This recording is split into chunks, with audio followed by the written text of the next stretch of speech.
નમસ્કાર વિદ્યાર્થી મિત્રો, અનિયત સંકલનના દાખલાઓ આપણે ઘણા બધા જોયા. નિયત સંકલનની અંદર થોડાક બીજા દાખલાઓ જોઈએ.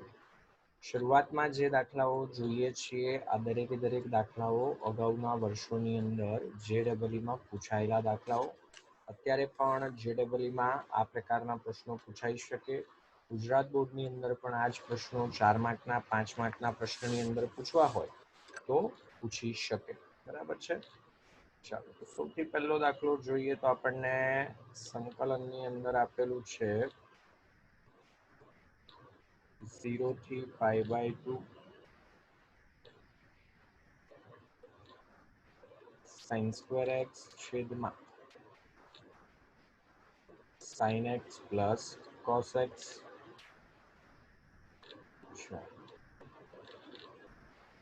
હવે 0 થી π/2 ની લિમિટ છે. લિમિટનો સરવાળો કરીએ તો π/2, તો જ્યાં જ્યાં x છે ત્યાં ત્યાં π/2 માઇનસ x લખી શકાશે. તો અહીંયા cos² ગોઠવાશે, છેદ તો એના એ જ પદ રહેશે. બંને પદ આગળ પાછળ થશે, સરવાળામાં છે એટલે કોઈ ફરક પડશે નહીં.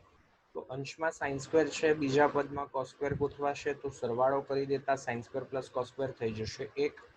તો એ દિશામાં આગળ વધીએ. બરાબર છે. તો I is equals to લખીએ તો 0 થી π/2 x ની જગ્યાએ લિમિટનો સરવાળો માઇનસ x એટલે કે π/2 માઇનસ x છેદમાં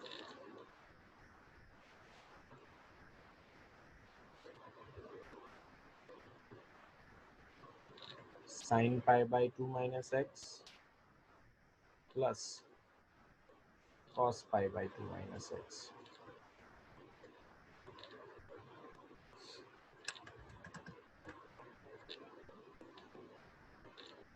તો આને લખીએ તો I બરાબર 0 થી π/2 આ થઈ જશે cos² x છેદમાં cos x plus sin x. આને આપણે કહી દઈએ સમીકરણ 2.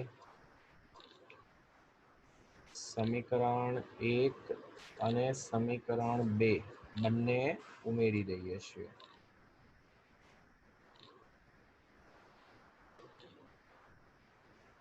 તો I પ્લસ I એ થઈ જશે 2I. લિમિટ સરખી 0 થી π/2. ચાલો એક સ્ટેપ લખીએ હાલ. બરાબર છે. અહીંયાથી આપણે આખે આખું પદ લઈ લઈએ.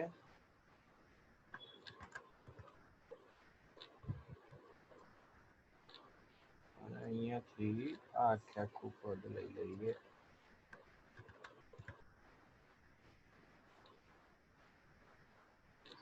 અહીંયા sin x છે, વચ્ચે નિશાની સરવાળાની, છેદ સરખા તો અંશ સીધા ડાયરેક્ટ ઉમેરી શકાશે. તો 2I is equals to લખીએ તો 0 થી π/2 1 આપણે લખી શકીશું sin x plus cos x. બરાબર છે. ચાલો, તો a sin x plus b cos x plus c સ્વરૂપ tan x/2 બરાબર t આદેશ લેવો પડશે. બરાબર છે. તો આપણે ધારી લઈએ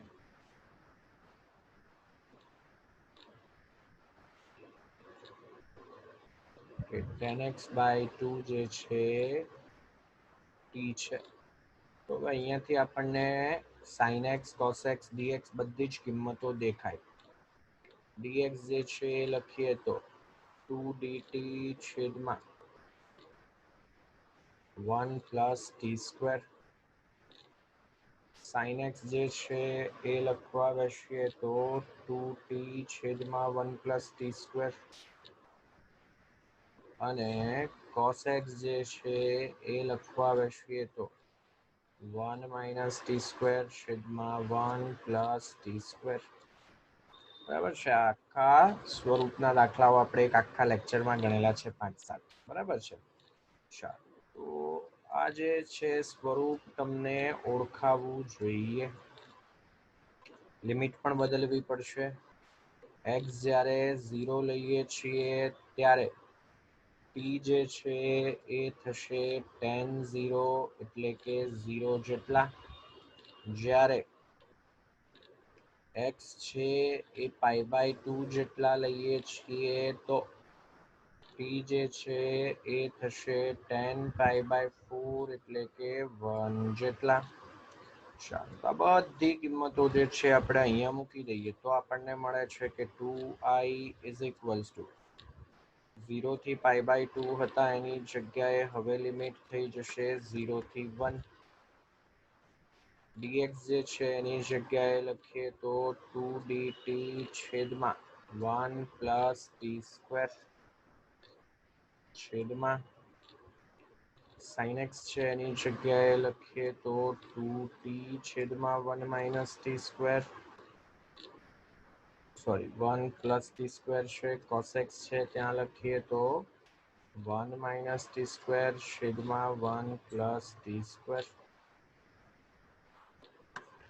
ચાલો 1 + t² દરેકે દરેક જગ્યાએથી કેન્સલ, આ 2 અને 2 પણ કેન્સલ. તો i જે છે આપણે લખવા બેસીએ તો પદ આપણને શું મળશે? 0 to 1 dt છેદમાં બાકી રહે છે 2t + 1 - t². દ્વિઘાત સમીકરણ મળ્યું. આનું અલગથી આપણે સાદું રૂપ આપી દઈએ અને નવા પેજ ઉપર જ લઈ લઈએ. બરાબર છે.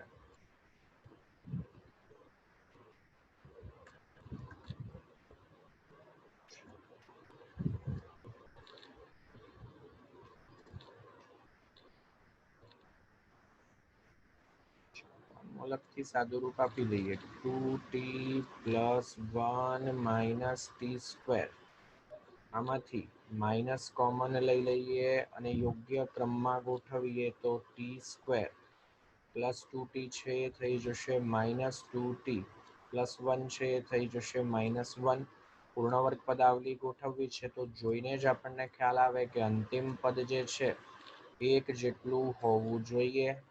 તો 1 ઉમેરીએ અને 1 બાદ કરીએ. -1 છે જ, બીજા -1 આવે એટલે થઈ જશે -2. બરાબર છે. માઇનસ અહીંયા લખીએ તો t - 1/2 -2. માઇનસ જે છે અંદર ગુણી દઈએ તો માઇનસ, નહીતર હાલ પૂરતું માઇનસ ને અંદર ગુણી જ દઈએ છીએ તો 2 - t - 1/2. આ કિંમત આપણને કોની મળી? 2t + 1 - t² ની. આ કિંમતને અહીંયા મૂકી દઈએ છીએ તો i જે છે એ મળશે 0 થી 1 dt છેદમાં આને હું લખું છું √2² માઇનસ t - 1/2 1/a² - x² સ્વરૂપ 1/2a log માનાંકમાં x + a છેદમાં x - a. ચલો લિમિટ જે છે એ છે 0 થી 1. ચાલો પહેલા 1 મૂકીએ છીએ તો i = લખીએ તો 1/2√2 જે છે કામ કરીએ નીચે જગ્યા વધારે છે તો બંને લિમિટ જે છે સાથે અહીંયા જ મૂકી દઈએ. બરાબર છે. તો અહીંયા લખવા બેસીએ તો 1/2√2 log પહેલા આપણે મૂકીએ છીએ 1 તો 1 - 1 + √2 છેદમાં 1 - 1 - √2 માઇનસ log 0 - 1 + √2 છેદમાં 0 - 1 - √2. ચાલો 1 અને -1 કેન્સલ, √2 ના છેદમાં -√2 -1 પણ માનાંક છે એટલે થઈ જશે +1 1/2 કૌંસમાં log1 માઇનસ log માનાંકમાં √2 - 1 છેદમાં -√2 -1. ચાલો log1 જે છે થઈ જશે 0 1/2 માનાંક છે એટલે કિંમત ધન જ લેવાની થશે. માનાંકમાં અહીંયા ધન કિંમત લઈ લઈએ તો √2 - 1 ધન છે, છેદમાંથી પણ માઇનસ દૂર કરી દઈએ, માનાંક છે એટલા માટે. ચાલો માઇનસ ને ઘાતમાં લઈ લઈએ તો 1/2 સાબિત શું કરવાનું છે? 1/√2 log √2 + 1. ઓકે, માઇનસ ને ઘાતમાં લઈ લઈએ એટલે log √2 - 1 છેદમાં √2 + 1 એની -1 ઘાત. તો 1/2√2 વ્યસ્ત લઈ લઈએ એટલે અહીંયા શું મળશે? √2 + 1 છેદમાં √2 - 1. સાદું રૂપ આપવું છે. આ પદ એક્ઝેક્ટ નથી જોઈતું, બરાબર છે? ક્યાં જોઈએ તો અહીંયા છેદમાં કંઈ નથી, એનો અર્થ શું થયો? કરણી લીધેલી છે. તો કરણી લેવી છે આપણે એટલે અંશ અને છેદને √2 + 1 વડે ગુણીએ અને ભાગીએ. તો અંશ જે છે એ લખીએ તો √2 + 1 ગુણાકારમાં √2 + 1 એટલે √2 + 1 નો વર્ગ થઈ જશે. 1/2√2 log √2 + 1 આખાનો વર્ગ છેદમાં a + b a - b સ્વરૂપ a² - b² એટલે કે 2 - 1. ભાગાકારની અંદર 1 છે, લખીએ ન લખીએ કોઈ ફરક નહીં પડે. 1/2√2 log √2 + 1 જે છે એનો વર્ગ. એમણે આ બે જે છે ઘાતમાંથી આગળ લખી દીધેલા છે. તો 1/2√2 ગુણાકારમાં 2 log √2 + 1. 2 2 કેન્સલ એટલે 1/√2 log √2 + 1. જોઈતું હતું એ પદ મળી ગયું. સારો કહી શકાય એવો દાખલો, બરાબર છે?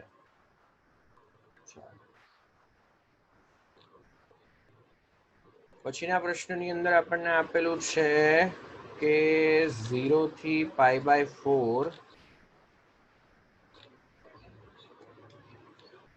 10x છે એની n ઘાત છે વત્તા 0 થી π/4 10x છે એની n - 2 ઘાત છે, બરાબર છે? જે ડબલ ની અંદર પૂછે છે તો કેવું છે કે કઈ ઘાત જુદી આપેલી હોય, બરાબર છે? n ની જગ્યાએ તમને 5 25 50 100 ગમે તે આપી શકે. ચાલો આ h નહીં પણ n છે. હવે બંનેની અંદર લિમિટ સરખી, તો બંને સંકલનની અંદર લખીએ છીએ તો એક સાથે ભેગા કરીને લખી દઈએ. અહીંયા આપણને મળે છે કે 10x જે છે એની n ઘાત વત્તા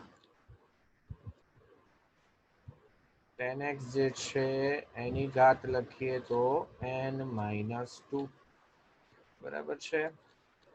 તો કોમન શું મળશે? ઓછી ઘાત હોય એ કોમન મળે. x² + x⁴ + x⁸ આ પ્રમાણે પદ હોય તો સૌથી ઓછી ઘાત છે એ કોમન મળે. અહીંયા n છે, અહીંયા એમાંથી 2 ઘાત ઓછી થાય છે, આ ઓછી ઘાત છે, બરાબર છે? તો n - 2 ઘાત જે છે એ બંને પદમાંથી આપણને કોમન મળશે. તો 0 થી π/4 tan x છે ઘાત છે n-2 કોમન લઈએ. આ જે છે એ અગત્યનું. n છે એમાંથી n-2 ઘાત દૂર કરી દીધી તો n અને n કેન્સલ, 2 ઘાત બાકી રહે એટલે અહીંયા મળશે tan². આને જો તમે ફરી પાછા અંદર ગુણો, આધાર સરખો ઘાતનો સરવાળો, -2 2 કેન્સલ, n ઘાત મળી જશે પ્લસ આ તો આખે આખું પદ આપણે કોમન લઈ લીધું એટલે 1. ચાલો 1 પ્લસ tan² એટલે થઈ જશે sec²x. 0 થી π/4 tan x છે એની ઘાત n-2 ગુણાકારની અંદર sec²x dx. ચાલો કયું સ્વરૂપ ગોઠવાયું? f of x ની n ઘાત જોડે ગુણાકારમાં છે f'(x). બરાબર છે, તો આને જરા સારા શબ્દોમાં લખી દઈએ. 0 to π/4 અહીંયા લખીએ તો tan x જે છે એની n-2 ઘાત, બાજુમાં આપણે લખીએ છીએ d/dx of tan x. તો f of x raised to n into f'(x) જેવું સ્વરૂપ, ઘાતમાં એક જેટલો વધારો એટલે કે tan x જે છે એની ઘાત n-2 હતી એમાં એક જેટલો વધારો કરીએ તો n-1 છેદમાં n-1. લિમિટ જે છે એ છે 0 થી π/4. બરાબર છે. કયા સૂત્રનો આપણે ઉપયોગ કર્યો? અથવા તમે tan x બરાબર t આદેશ પણ લઈ શકો. બરાબર છે. આપણને ખબર છે કે f of x જે છે એની n ઘાત જોડે ગુણાકારમાં f'(x) dx આપેલ હોય તો સંકલન કરીએ તો f of x raised to n+1 છેદમાં n+1 થાય. આ જ વસ્તુનો આપણે ઉપયોગ કર્યો. ચલો 1/n-1 જે છે અચળ છે, બારે લખી દઈએ. પહેલા મૂકીએ છીએ π/4. સમજણ પડે એટલા માટે બધા સ્ટેપ લખ્યા છે, જરૂર જણાય એ સ્ટેપ વચ્ચે તમે સ્કીપ કરી શકો. અને પછી છે tan 0. tan π/4 એટલે કે 1 ની ગમે તેટલી ઘાત 1 જ થશે. બરાબર છે. tan 0 જે છે એ થશે 0, 0 ની ગમે તેટલી ઘાત 0 જ થાય. તો આ મળે છે આપણને 1/n-1. બરાબર છે. પછીનો દાખલો એના જેવો જ. બરાબર છે. in આપણને વ્યાખ્યાયિત કરીને આપેલા છે આ પ્રમાણે 0 થી π/4 tan x જે છે એની n ઘાત. એટલે કે મારે i1 શોધવા હોય તો n ની જગ્યાએ 1 મૂકીશ, i3 શોધવા હશે તો n ની જગ્યાએ 3 મૂકીશ, i50 શોધવા હશે તો n જે છે એની જગ્યાએ હું 50 મૂકીશ. બરાબર છે. ચાલો હવે આપણને સાબિત કરવાનું કીધેલું છે કે n ગુણાકારની અંદર in-1 વત્તા in+1 આની કિંમત આપણે શોધવી છે.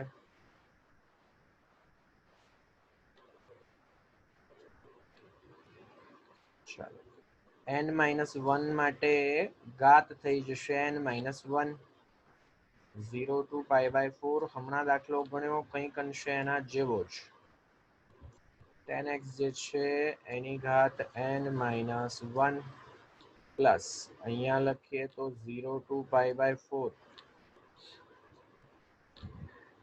tan x જે છે એની ઘાત લખીએ તો n+1.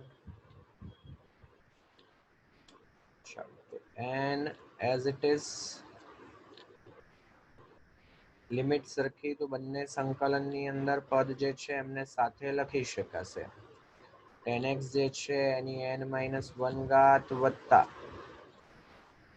tan x જે છે એની n+1 ઘાત. ચાલો ઓછી ઘાત જે છે n-1, n-1 કોમન લઈ લઈએ ઘાત, આ બેનો તફાવત લઈએ, n+1 માંથી n-1 બાદ કરીએ તો n અને n કેન્સલ, 1 -1 +2 થઈ જશે. આગળના દાખલાની જેમ જ 1 + tan²x બાકી રહેશે, બરાબર છે. ચાલો તો n જે છે એઝ ઇટ ઇઝ સંકલનમાં 0 to π/4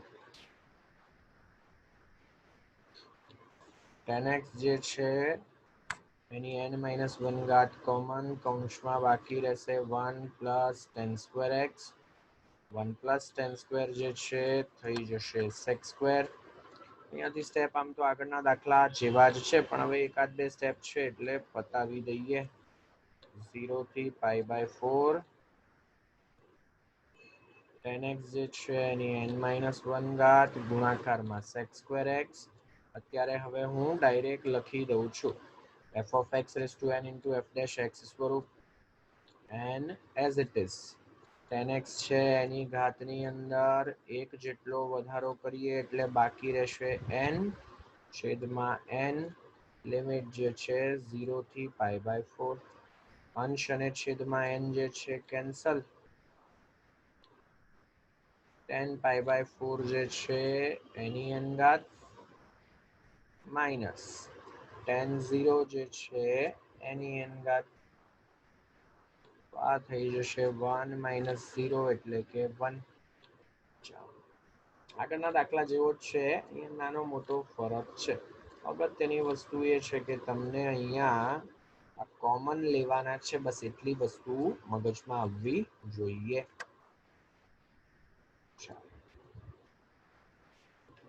પછીનો પ્રશ્ન જોઈએ તો i જે છે આપણને આપેલ છે 0 થી π/4 dx છેદમાં a² cos²x - b² sin²x. ચાલો a cos²x + b sin²x + c સ્વરૂપ. સૌથી પહેલું સ્ટેપ cos² વડે ભાગવા પડશે. બીજું સ્ટેપ tan x = t આદેશ લેવો પડશે. સ્વરૂપ જોઈને વસ્તુ મગજમાં આવવી જોઈએ. તો સૌથી પહેલું કામ, તો દરેક પદને cos²x વડે ભાગીએ છીએ. આ સ્વરૂપના દાખલાઓ પણ આપણે અગાઉના લેક્ચરમાં જોયેલા છે અનિયત સંકલનમાં.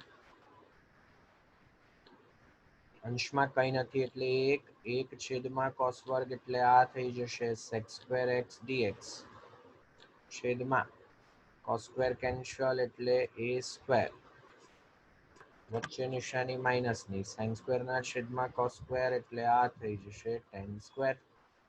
ચાલો પછી દર વખતે કરીએ છીએ જ પ્રમાણે ધારી લઈએ છીએ કે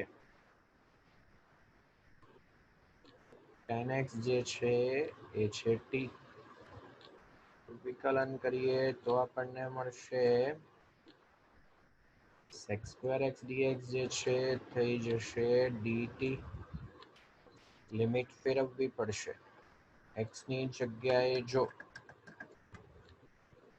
0 મૂકવામાં આવે તો t જે છે એ થશે tan 0 એટલે કે 0. જો x ની જગ્યાએ π/4 મૂકવામાં આવે તો t જે છે એ થઈ જશે tan π/4 એટલે કે 1. તો i = લખવા બેસીએ તો આપણને મળશે લિમિટ હવે થઈ જશે 0 થી 1 ની. અંશ જે છે આખે આખું પદ dt છેદમાં લખીએ તો a² - b²t². કયું સ્વરૂપ ગોઠવાયું? 1/a² - x² સ્વરૂપ. સંકલન થશે, આને લખવા બેસીએ તો ચાલો અને આપણે જરા આ રીતે લખી દઈએ b × t² ચાલો 1/2a log માનાંકમાં x plus a છેદમાં x માઇનસ a. અગત્યની વસ્તુ સહગુણક. સહગુણક આપણે જોવાનો છે ટી નો સહગુણક બી છે એટલે એ આપણે આગળ ભાગાકારમાં લખવો પડશે. લિમિટ જે છે હાલ 0 થી 1. ચાલો તો અહીંયા બાકી રહે છે 1/2ab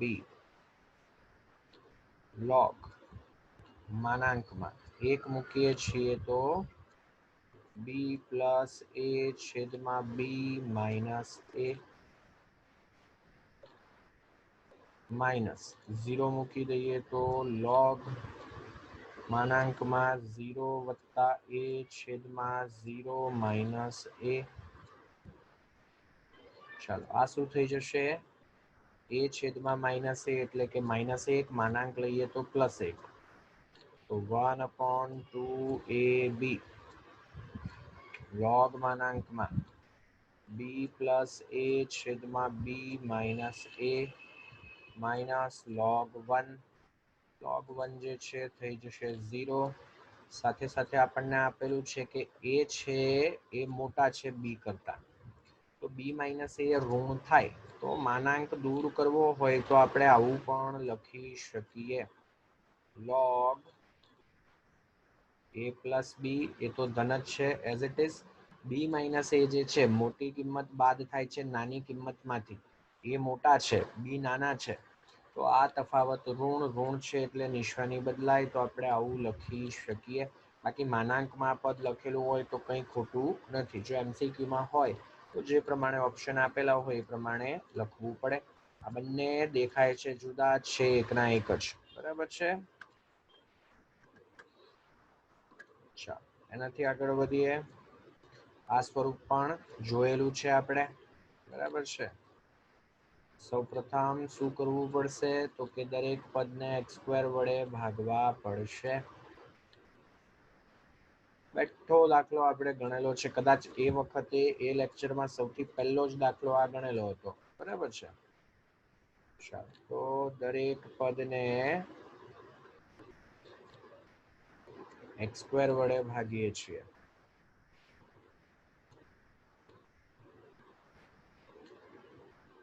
તો લિમિટ જે છે થઈ જશે 1 થી 2 1 પ્લસ 1/x² છેદમાં લખીએ તો x² પ્લસ 1/x². અંશને ધ્યાનથી જોઈએ તો x માઇનસ 1/x નું વિકલન. તો આપણે આદેશ લેવો પડશે x માઇનસ 1/x જે છે એની કિંમત t જેટલી એટલે કે 1 પ્લસ 1/x² જે છે અંશ આખો ગોઠવાઈ ગયો. આ થઈ જશે dt. છેદ જે છે એને લખીએ જો આપણે x² પ્લસ 1/x². હાલ રજૂ કરવા પડશે, લખવા પડશે x માઇનસ 1/x ના સ્વરૂપમાં. હવે આપણને ખ્યાલ છે કે x માઇનસ 1/x નો વર્ગ વત્તા 2 લખી શકાય એટલે કે t² પ્લસ 2 લખી શકાય. બરાબર છે. ચાલો સૌ પ્રથમ આપણે x ની જગ્યાએ 1 મૂકીએ તો t જે છે 1 માઇનસ 1/1 એટલે કે 1 1 માઇનસ 1 0. x જ્યારે 2 મૂકીએ છીએ તો એ સમયે t જે છે આપણને મળશે 2 માઇનસ 1/2 એટલે કે 3/2. આ તમામે તમામ કિંમતો મૂકી દઈએ. આ એકમાત્ર સ્ટેપ જે છે ને એ ખાલી નવું ઉમેરાયું. બાકી બધા સ્ટેપ અગાઉ જે પ્રમાણે કરતા હતા એ જ પ્રમાણે 0 થી 3/2. બરાબર છે.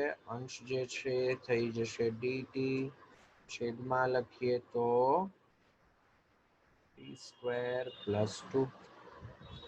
તો આને આપણે લખી શકીએ √2 નો વર્ગ. 1/x² + a² સ્વરૂપ 1/a tan inverse x/a p/√2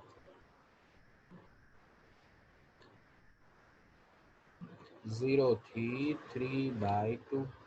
ચાલો 3/2 મૂકીએ છીએ તો 1/√2 tan inverse 3/2 અને છેદમાં 1√2 તો ઓલરેડી છે જ. 0 મૂકીએ એટલે અંશમાં 0 છે એટલે આખે આખું પદ 0 જ. 3/2√2 એઝ ઇટ ઇઝ રહેશે. એમાં હવે કંઈ બીજું સાદું રૂપ આપણે આપી શકીએ એમ નથી. બરાબર છે. આ આજનો આપણો સૌથી છેલ્લો દાખલો. હોમવર્કની અંદર તમારે આ 2-3 દાખલાઓ ગણવાના છે. આમાં તમે સાદુરૂપ આપશો π/2 - x કરી દેશો. બરાબર છે. પછી સૌથી પહેલો જે દાખલો ગણેલો હતો ને એવા જ પદ ગોઠવાશે. તમે જોશો ને તો આ પાઈને તમે દૂર કરી દો તો આવું જ કંઈક પદ આપણને એ વખતે પણ મળેલું હતું. બરાબર છે. તો એ જ બેઠો દાખલો આવી જશે. x ની જગ્યાએ π/2 - x મૂકી દો, બંને છૂટા પાડી દો. બરાબર છે. અથવા તો સમીકરણ 1 અને 2 ઉમેરી દો તો ઓટોમેટિકલી એક પદ એવું આવી જશે કે જે આપણે અગાઉ ગણેલું હતું. વધારામાં કદાચ ખાલી π/2 ગુણાયેલા રહે. બરાબર છે. ચાલો આ બંને દાખલાઓ સહેલા થઈ શકે તેવા. બરાબર છે. ચાલો તો આજનું લેક્ચર જે છે આપણે અહીંયા સુધી રાખીએ. કોઈ દાખલો ન થાય તો એઝ અ ડાઉટ મને મોકલી આપજો. હું એનું સોલ્યુશન જે છે એ તમને